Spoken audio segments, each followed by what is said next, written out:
వివరంగా మరొకసారి నేను మాట్లాడతానని చెప్పి కూడా మీకు అందరికి కూడా తెలియజేస్తా ఉన్నాను.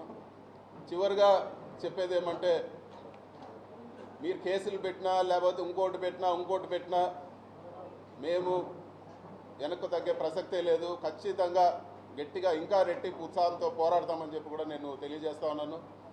ఎక్కడ కూడా వైఎస్ఆర్ పార్టీ క్యాడర్ కానీ లేకపోతే నాయకులు కానీ ఎక్కడ కూడా ఆధారపడే పరిస్థితి ఉండదని చెప్పి కూడా నేను తెలియజేస్తా ఉన్నాను. ఇవన్నీ కూడా ప్రజలు గమనిస్తూ ఉన్నారు.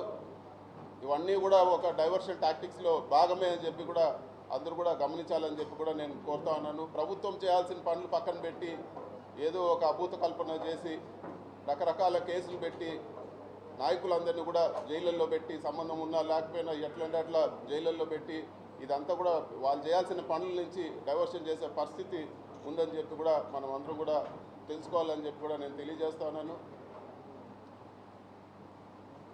ఈ మొత్తం ఎపిసోడ్లో అండగా నిలబడిన ప్రతి ఒక్కరికి కూడా నేను మనస్ఫూర్తిగా అందరు కూడా పేరు పేరున ధన్యవాదాలు తెలుపుకుంటున్నాను. అందరు కూడా నమస్కారం.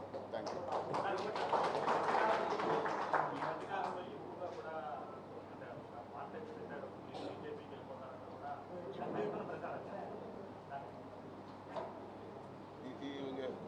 దానికి అర్థమే లేదు. ఇవన్నీ కూడా కట్టుకథలు. తెలుగుదేశం నాయకులు కావాలని బురద కొట్టే పని. కానీ దీనికి నేను సంజాయిషి ఇచ్చినా కూడా అర్థమే లేదు.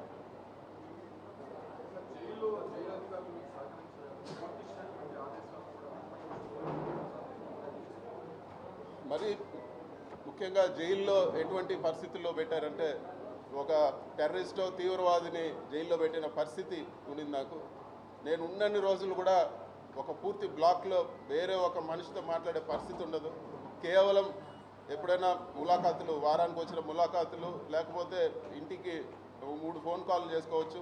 ఆ 3 ఫోన్ కాల్ తప్పితే ఇంకొక మనిషితో మాట్లాడే పరిస్థితి కూడా ఉండేది కాదు. మొత్తం సీసీ కెమెరా నిఘా, ఎవరు చూస్తూ ఉన్నారో ఆ సీసీ కెమెరాల్లో తెలియదు. విజయవాడలో కూడా ఆ సీసీ కెమెరాలో చూడగలుగుతారని చెప్పేవాళ్ళు. అధికారులు కూడా నాతో మాట్లాడేదానికి భయపడేవాళ్ళు. అసలు ఎవరు కూడా దగ్గరకు వచ్చే పరిస్థితి లేదు. ఒక దారుణమైన పరిస్థితిలో జైల్లో పెట్టడం జరిగింది. ఒక ఏదో టెర్రరిస్టు పక్కన వాళ్ళతో మాట్లాడితే ఏదైనా ఇబ్బంది వస్తుందనే పరిస్థితులు అక్కడ కల్పించడం జరిగింది. కానీ ఇవన్నీ కూడా ధైర్యంగా ఎదుర్కోవాలని డిసైడ్ అయినాం కాబట్టి ఇవన్నీ కూడా ఏకోసారి కూడా పట్టించుకున్న పరిస్థితి లేదు.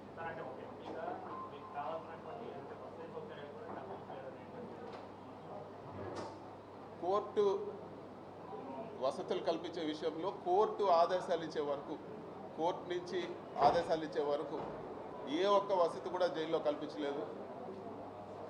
వాళ్ళకు చూస్తేనే నాకు అర్థమయ్యేది, జైలు అధికారులకు విపరీతమైన ప్రెషర్ ఉన్నది.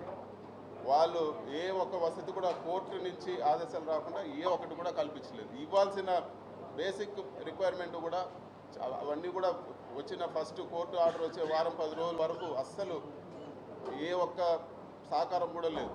ఇవ్వాల్సిన ఫెసిలిటీస్ కూడా, మిగతా ఖైదీలకు ఇచ్చే ఫెసిలిటీస్ కూడా నాకు ఇవ్వలేదు.